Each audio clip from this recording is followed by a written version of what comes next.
হাঁসটা কাটা হয়ে গেছে, হাঁস কেটে ধুয়ে টুয়ে রেখেছি, এবার রান্না করব। হাঁসের মাংস রান্না করার জন্য মশলা নিয়েছি, আদা রসুন টমেটো পেঁয়াজ জিরা, এগুলো এখন পিষে নেব। হাঁসের মাংস রান্না করার জন্য এই মশলা নিয়েছি, মশলাগুলো এখন পিষে নেব। মাংসটা আমি কুকারে বানাবো, কুকার গরম হয়ে গেছে, এবার সরষের তেল দিয়ে দেবো। তেল গরম হয়ে গেছে, তেজপাতা দিয়ে দিলাম, খাড়ি মশলা জিরা দিয়ে দিলাম,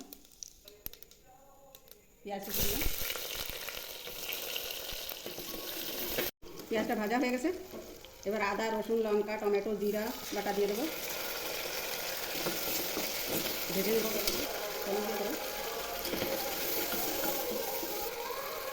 দিয়ে দেবো, পেঁপে দিয়ে দেবো, গলে যায় মাংস। হাঁসের মাংসটা একটু কড়া থাকে, তার জন্য পেঁপে দিয়েছি। আর এতে স্বাদ অনুসারে লবণ দিয়ে দেবো।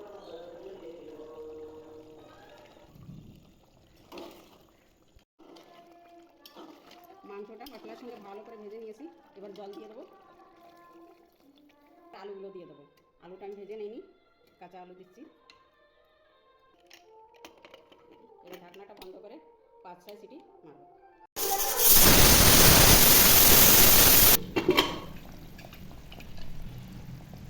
মাংসটা প্রায় হয়ে গেছে, এবার গরম মশলা দেবো। গরম মশলা দিয়ে আর একটু দেবো। হয়ে গেছে। আমার ভিডিওটা যদি ভালো লেগে থাকে লাইক করবেন, শেয়ার করবেন, সাবস্ক্রাইব করবেন। নমস্কার।